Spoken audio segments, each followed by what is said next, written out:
Ayan, good evening po sa lahat. This is Gilbert Lopez Martica. So welcome sa GMC Cafe, kung saan pinag-uusapan po ang lahat dito. May patungkol po sa ating mga buhay. Okay? Salamat at live tayo ngayon sa Gilbert Lopez Martica account. Of course, yung programa natin ay GMC Cafe. Nilipat natin to sa gabi kasi mas alam kong mas marami ang makapanood. Kasi gusto ko talaga makita nyo mag-live tayo. Anyway, share ko lang mga kapatid, share ko lang mga kaibigan, share ko lang mga kapitbahay ang aking karanasan kanina doon sa alam naman natin na araw po ng halalan ngayon, election day. So we casted our vote early, mga 9 o'clock or 8 o'clock, 8:30 kanina. Natapos po kami mga malapit na rin pong 11. Okay, so smooth naman yung takbo, and then parang nag-aalangan ako kasi baka strict yung talaga, no? Hindi pwedeng lumagpas yung shading natin, at saka pag sumubra hindi na ika-count, ganon. So ang haba po ng linya, kung dapat gamitan talaga ng utak para magdiskarte tayo. So alam na natin na there's a lot of people na gustong tumulong. But of course, we have a protocol. So may mga protocols po tayo na dapat sundin. Ang daming mga nag-volunteer kanina na kesyo dito na lang daw muna maupo para gito ganon. Sabi ko, ba't nyo pa kami paupuin dyan? Nandito na kami sa pila, at saka 5 heads ahead ng 5 heads ahead na lang, makakapasok na kami. So ganon po. Ang daming mga magagandang karanasan po kanina. So i-shout out muna natin yung mga kaibigan natin dyan sa bukas, dyan kami sa Sitio Apitong. Dyan tayo bukas, marami tayong pag-uusapan, maraming mangyayari bukas. Alright, maraming mangyayari bukas kasi magpe-prepare kami for the graduation next week. Mag-graduate na po yung ating ICM ICM enrollees, no? International Care Ministry sa ating program. So, yun po. At mga taga-Apitong, tabayan nyo kami bukas. Punta kami dyan. Dyan din po sa sa Matina Crossing, sa Arroyo Compound, Manggahan, no? Pumunta kami kanina, pinick up namin yung kalahating sakong bigas. Kalahating sako para isang linggo, dalawang linggo, hindi tayo magkakaproblema sa bigas. Kasi nag-cost cutting nga tayo, so we need to focus on yung ibang pagkaano natin sa mga pinagkakitaan, kasi hindi naman diversion of business, but of course alam na natin na ang business po ay dapat ipagpatuloy. Wala po munang broadcasting sa Pinoy Rab YouTube channel, so ipinagpatuloy ko po yung account ko dito sa Facebook, sa aking GMC Cafe. And ilang linggo na rin. Shout out kay Sir Huevos. Magandang gabi sa iyo, Sir Huevos. Nakita ko kanina, may nakaano na siya ang aga niyang naka-vote. Congratulations sa mga nanalo. At sa mga nasunog talaga, na malaki ang pinaggagasto. Malaki ang budget at hindi na nanalo. Ganun talaga po ang election, no? Araw ng pag-uusig, paghuhukom. Nararamdaman ko po kanina na talagang tensionado po. Hindi dito sa amin, kundi sa ibang lugar, lalong-lalo na sa part ng Cotabato. Marami talagang nag-aaway, gito ganon. So dapat tawag dito, cool kasi wala din naman tayong magagawa Ganon talaga. So pag nanalo talaga. Kapag hindi talaga pinapalad, hindi talaga. So ganon lang 'yon. Sana manalo yung mga candidates na ibinoto natin. Yun ang desire po ng ating puso. Pero po hindi po ibigay ng may kapal, wala po tayong magawa, tanggapin po natin yan. But hopefully, we are hopeful na manalo. Yes, daog! Wow! Wow, daog. Hindi dalawa, isa lang. Daog! Yeah! Congratulations. Talagang may mag-celebrate talaga. So, kanina napakainit talaga. Naawa ako sa mga matatanda. Paiba-iba kasi paiba-iba kasi yung tawag dito, paiba-iba kasi yung pamamaraan, no? Paiba-iba yung pamamaraan. Yung mga matatanda, maaga pa lang pinapasok Then, nung magka 8 o'clock, 9 o'clock, 10 o'clock na hindi na sila pwedeng ma-prioritize. Pero pagdating naman doon sa kabila, pwede pala, gito, ganun. So, ang dami, nakakalito. So, ikaw, huwag kang gaanong huwag kang gaanong maniniwala sa ipaglaban mo talaga. Kung nandyan ka na, huwag ka nang umalis. Kasi nandyan ka na. So, hindi na kami umalis. Tapos, yun nga, ang ginawa kami. Yung precinct namin ay marami talaga. 2 lines kami. Yung iba, yung iba naman, talagang naghahanap pa sila. O, sino pa ba? Kami kay 717 kami. So, yung iba, 715. Talagang naghanap sila. Sinong 715? Pasok na. Ganun po yon. So, hindi magkapareha. Bakit kaya? Kasi doon sa amin nilagay yung senior citizen. So, doon nilagay yung senior citizen na, syempre, hindi naman, una silang pumasok, huli naman silang lumabas. Kasi kami, pagdating namin, may kopya na, shading na lang, tapos titignan ko. Pero may parang mali ako doon eh. Okay, good evening daw, Daddy. Ingon si Ziki. Lipay kay siya, Daddy. Kita siya ni mo. Sige, balik, Daddy na. Alright, may gabi. Good evening kay Ziki. May gabi diha. Magandang gabi po dyan sa Gianga. Wow, umabot tayo ng Gianga, no? Umabot tayo ng Gianga. Nandyan si Giselle Restauro. Magandang gabi dyan. I-share ko lang. Sinishare ko ngayon yung karanasan ko kanina. Proud to be, ako talaga proud ako nakapag-vote ako today. Kasi sa ganung paraan po, yung tinatawag nila na, ano ba yung tawag doon? Yung ating karapatan, no? Na makapagpalabas po nating damdamin kung sino po yung gusto natin. So, ayun. At natapos din. Napakainit talaga ng panahon. Talagang tinitiis ko na. matapos.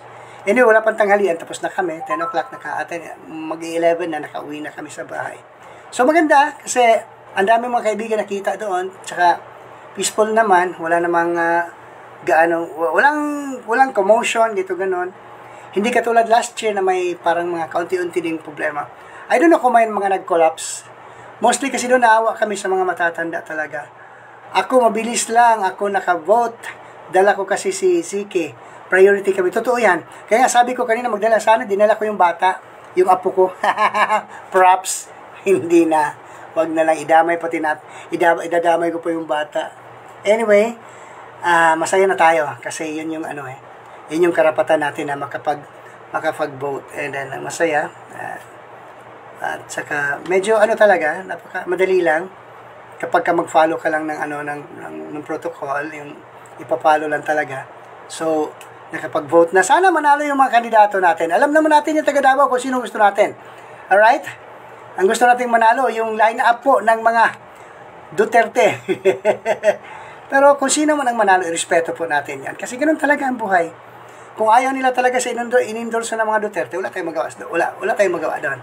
Gusto ng taong bayan yon. Pero pag nanalo pa, salamat tayo kasi talagang mahal natin ang dating Pangulong Rodrigo Roa Duterte. Masarap ang pakiramdam. Lalo pat mananalo talaga yung ibinoto mo. Kaya, yung mga lumabas kanina na nagsiboto doon, congratulations at salamat sa inyong pagtangkilik sa ating, ng ating pamahalaan. Dito lang po mga kapatid, makikita natin na walang principal, walang engineer, walang councilors, walang pareho tayo. Isang count ng vote, yung ibovote natin. So, doon lang tayo doon lang tayo nagkakapantay-pantay sa pagboto ng ating gustong kandidato. So, kanina tapos talaga, and then, napakainit ng panahon, at saka, wow, grabe ang tindi talaga. Pero maganda yung ginawa ng barangay kasi naglagay sila ng malaking canopy doon sa kalsada. Yes, survive talaga, Sir Alan. Survive talaga. Naglagay sila ng canopy doon sa daanan. Siguro almost mga 50 meters ang layo. So, nandyan si Kuya Brex Curias. Magandang gabi sa'yo, Kuya Brex Curias.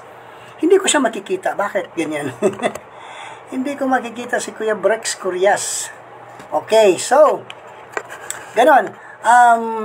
Natapos natin yung ating gawain kanina sa pag-vote at saka maraming mga kaibigan, nagkita-kita sa mga kaibigan para na rin i-reunion na walang handaan, nakikita-kita lang.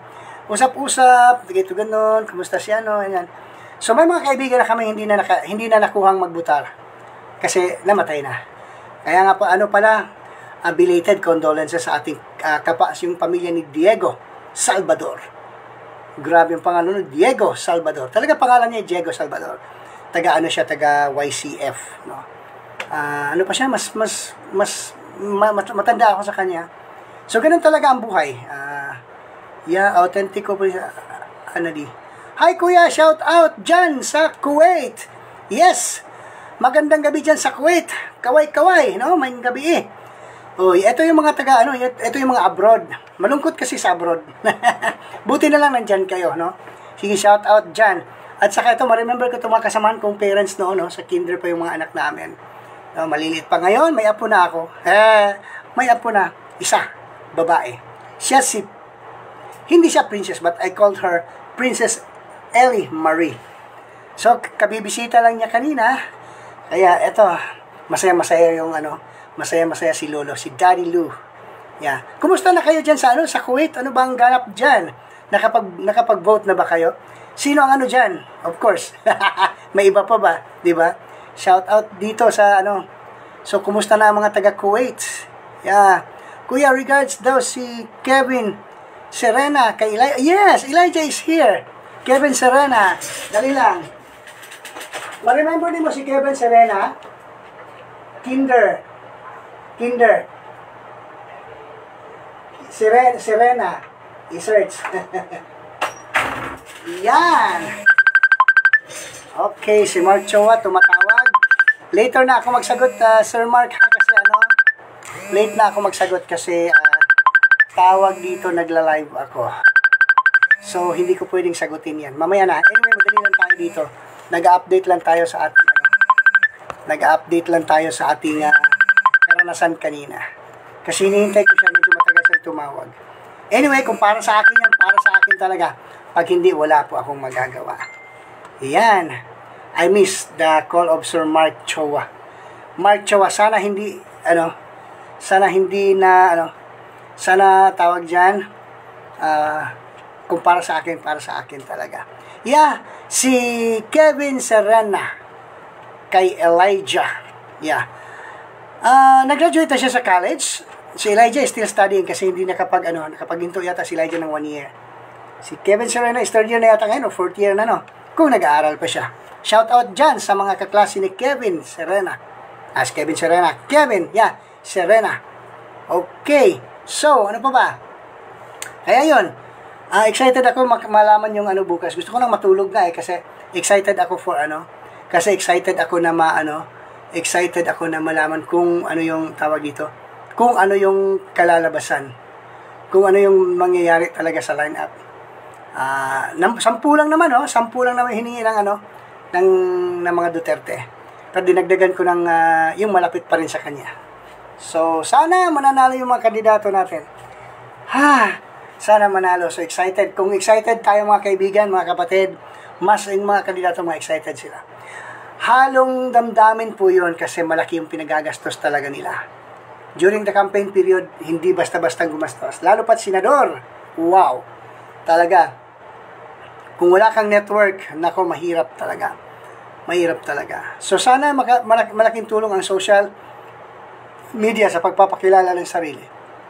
Kaya, yung mga sikat ngayon, yung mga in ngayon, okay, sige, balikan natin yung topic ng ating financial management, no?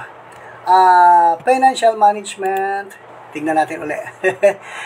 4 yata tayo, saving investment, ito, debt management, types of good bad debts. Okay, ito, wow, mga magagandang G12 lang kay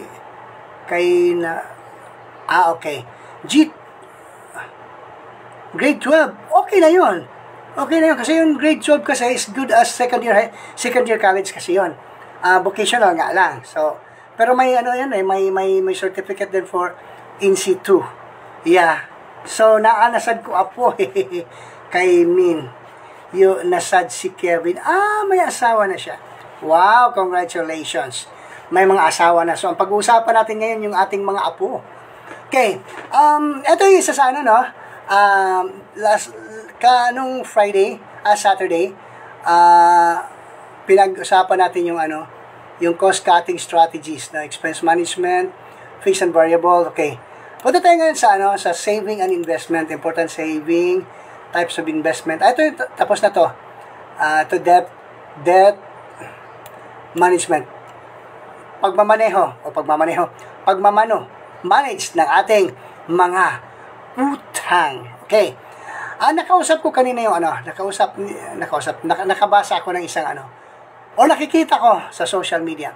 Kilala natin yung kilala natin yung sensation, hindi siya YouTube, real sensation or sa FB sensation ngayon. Yun ay proud to be native kasi Mandaya-blooded din ako eh. So, makaka-relate talaga ako. IPs kasi kami. So, siya naman ay ubo manubo. Yung sikat ngayon, si Elias. Si Elias kasi ay alam naman natin. Yung hindi pa nakakaalam. Pero sigurado ako, alam nyo yan eh. Elias. Pag-usapan natin si Elias. Kasi may bagong ngayon, may bagong tawag dito. May bagong, hindi naman issue. May bagong magagandang nangyayari sa kanilang career ngayon. Kasi yung career nila ngayon ay medyo gumanda yung takbo ng kanilang career. Nadinig ko, nalaman ko na galing din sa bibig ng mga kasamahan niyang banda ni Elias na sa una daw nilang sahod nung bago sila after sila na magpalit po ng management or manager ay hindi nila inakalang ganon po kalaki ang kanilang matatanggap. Ibig sabihin nun, beyond to their expectation. Halimbawa, kung kumikita sila ng 10,000 15 days or pagpalagay natin in a 1 week time, pagpalagay lang natin walang figure na sinabi. Pero ito, sinabi na talagang talaga, masasatisfied ka talaga sa salary na binibigay or share na binibigay. Kasi may yan sila eh. May management na kasi, so magbabayad sila sa kanilang marketing, mga nila, marami na sila ngayon eh. Sa pagkakaalam ko, 30 na sila ngayon. Ibig sabihin nun, hindi lang musicians yun, may mga bodyguards na. Kasama na yan sa entourage nila. So marami na talagang taong binabayaran. One thing na nagiganahan jud ko, gustong-gusto ko na din marinig, yung sinabi na first time naming makatanggap ng ganun kalaking sweldo. But of course, in fairness, doon sa dati nilang manager, I don't know him, but nakita ko na siya, pero hindi ko sigurado kung yun ba yung nagbabasa kanya ngayon, pero whoever, kung sino man siya, in fairness sa kanya as a manager. Kasi minsan, ako nagdadala din ako ng tao. I also manage talent sometimes, no? Kung kinakailangan nasamahan ko talaga ang isang talent para siya. So, in fairness sa kanyang dating manager. Yeah. Para bang bumaliktad yung mundo ng kanilang career. Na dati ay parang aping-api sila. Ngayon, talagang nararamdaman nila that they are worth to the people. Para bang, pinapalakpakan ka nga, pero kung binabastos ka naman sa sarili mong ganito ganon, hindi ko siya kilala, disclaimer, hindi ko kilala personally yung manager, but of course, in fairness, base sa testimonya, rin na nadinig ko, nabasa ko, narinig ko, nakita ko, na-view ko, ganon. And then in fairness din sa sa bagong ngayon. Erwin, Perpinian, maayong gabi. Good evening sa'yo dyan. Alright, good evening. So, maayong gabi, magandang gabi. Shoutout sa taga Arroyo. So, balikan natin, no? Tapos, ang comment ko doon ay, I congratulate the management.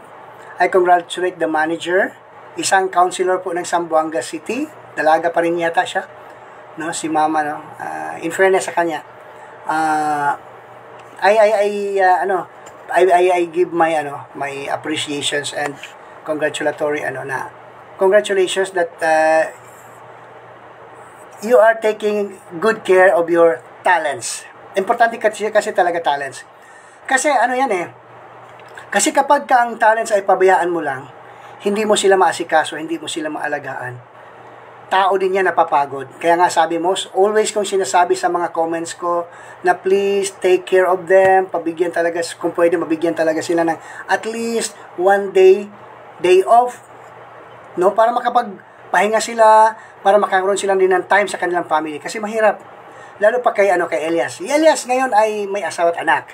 May pamilya, lolo't lola, papa niya at mama niya. Kompleto siya eh. At saka nakita naman natin sa buhay din ng tao, no? I call them Dong Elias. May pamilya din siya. So, nakita ko that kahit na may pera na sila, nung pag-celebrate ng birthday niya, ay simple lang talaga. Although may program, pero simple lang talaga. At simpleng salo-salo lang talaga. And then, nilagay ko dun sa comment ko na, sana, kung ano man yung natanggap ninyo ngayon na pera, alam kong dadami pa yan, lalaki pa yan, kasi pupunta sila ng abroad eh. Iba yung abroad, compensation ng abroad. Kung dito sa Davao, Mindanao, Luzon, Visayas, Mindanao, sa Pilipinas, ay medyo kumikita na kayo talaga. Talagang, it really justifies the needs. Talaga po. Sabihin ko sa inyo. So, it will really justify the needs po sa ano. Okay, sige, sagutin ko nga muna o wag na lang, mamaya na lang. Kasi madali lang naman tayo eh. Call, pangalawang call na yan. Kasi hinihintay ko to kanina.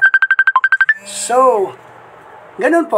Ang ano ko na sana matuto silang mag-save ng kanilang pera at saka maturuan sila paano i-manage yung kanilang mga pera. Kasi po, pag hindi minamanage yung kanilang pera, sabihin ko sa inyo, katulad ng unang topic natin dito na may nanalo sa Lotto Sweepstakes. Nung naubos na yung pera, balik sa dating buhay. Kasi hindi po talaga na-manage yung pera. Hindi po talaga na-manage. So, ganun po yung ano ko. Ganun po yung concern ko. So, para sa akin, yun lang ang hiling ko. Na sana itong mga kagrupo ni Elias, kasi hindi lahat ng panahon, ano yung katawan natin. Bata pa kayo, yes, you're so energetic. Bata pa kayo, you're so energetic. Kaya nyong walang tulog, gig lang ng gig, pero sabihin ko sa inyo, you still need a rest. Why? Kaya nga doon sa financial management, kasali yan eh. Yung sa inyong security po ng ating health security, na maglaan talaga for the health, no? Hindi lang yung pera ang ilalaan mo doon. Maglaan ka talaga ng oras para din sa health mo. Kaya nga mag-exercise, matulog ng maaga, gito ganon. So ganon po 'yun ang pagmamanage. So ngayon, ano tawag dito? Siguro ngayon nakapag-isip na uutang ako ng sasakyan, uutang ako ng ganito para mabigyan ko naman yung anong parents ko. But remember, katulad ng sabi sa akin ng partner ko na si Rob, give yourself first. Unahin mo talaga yung sarili mo bago yung iba. Well, hindi naman siguro iba yung pamilya, but of course, talagang yan ang sabi niya sa akin. Kaya nga para sa akin din, sabi ko, okay, isa ako sa tinamaan kasi din. So, na-appreciate ko talaga yung sinabi niya. Hindi naman sa wala akong savings. Meron akong savings, pero after pa yun, parang, it's a long way, no? So, may savings talaga, pero day to day, kapag wala ka pang income, ganun. So, sinabi ko rin dun sa management, I message, sana nabasa, na kung maaari, pati din, sa kanilang mga personals, dapat ma-manage din. Kasi, minsan kasi, tayo. Ako, I became a talent eh. Itong pag-broadcast ko. Kasi dati-rate, sa Pinoy Rob YouTube channel, I am paid, no? Malaking sahod ko, sa totoo lang, malaking sahod ko. No, ngayon, I really manage it well. Nagpaano talaga ako sa bahay, gito ganun. So, at least, kumbaga, haya-haya ako, no? Napaka-aliwalas na buhay ko ngayon sa bahay namin kasi talagang napaayos ko. Hindi naman gaano kaganda, but of course, na-justify ko yung mga gusto kong mangyari ngayon sa So, kaya yun ang suggestion ko sa management na sana, hindi lang sa career nila, kundi pati sa personal. Kasi papayag tayo sa hindi, itong mga batang ito ay darating din ng time na may uusbong na bagong talent na mas hihigit pa sa kanila. So siguro takbo ng 5 years, 10 years, 15 years, after that, ang daming magagaling pa rin talaga. But of course, ito yung time nila eh. na magsa-impapawid sila. Panahon nila ngayon na talagang on the top sila. So, I really appreciate that. And I also thank God for their lives.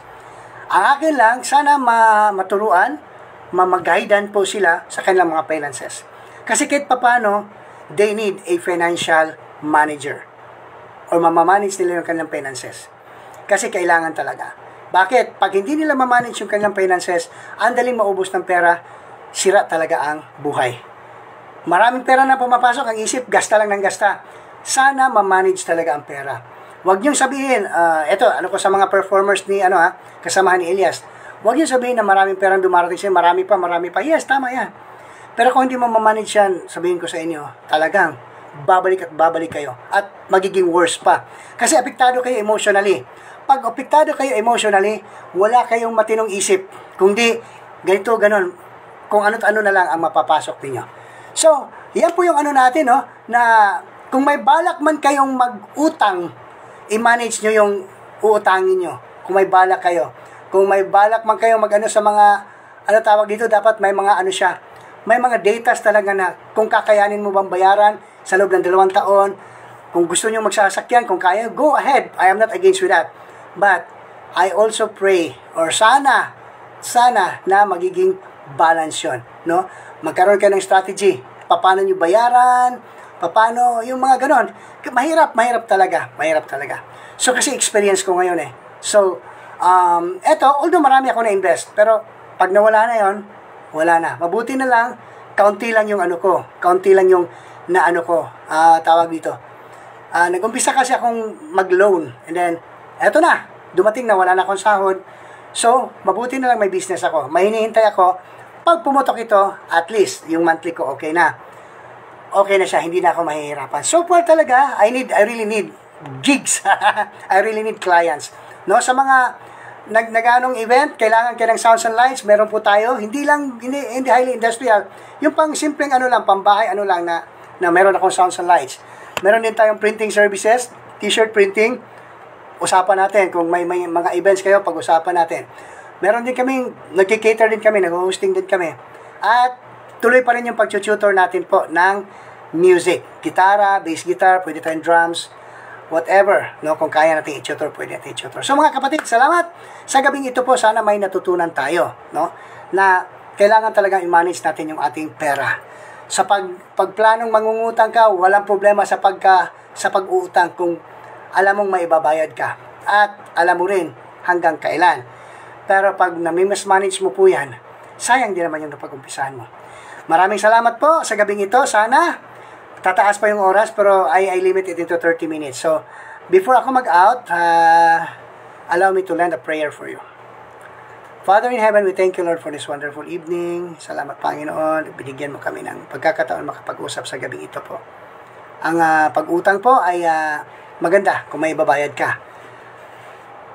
Pero kailangan talagang i-manage. Bless us, O God, while we depart from this place or while we end this event. Thank you, Father, for your kindness. Give you glory, honor, and praises in the mighty name of Jesus. Amen. So, yun lang po. This is Gilbert Lopez Marticat. So, you are in GMC Cafe. Shalom. See you again next time. Bye-bye.